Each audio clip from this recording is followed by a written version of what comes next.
कर्म के लिखना लिखे है भगवान।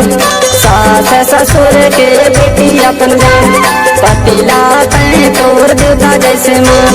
माता पिता हमें तीर कमान, बेटी जिंदगी के नीता पराया चोला दो।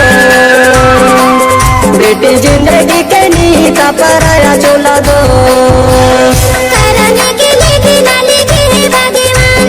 सास ससुर के बेटी अपन जान, पतिला में अपन देता जैसे मान। माता पिता है तीर कमान, बेटी जिंदगी के नीता पराया चोला दो।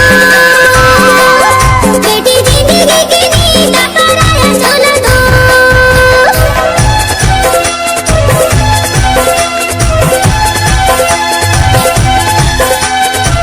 DJ Gurveen become exclusive.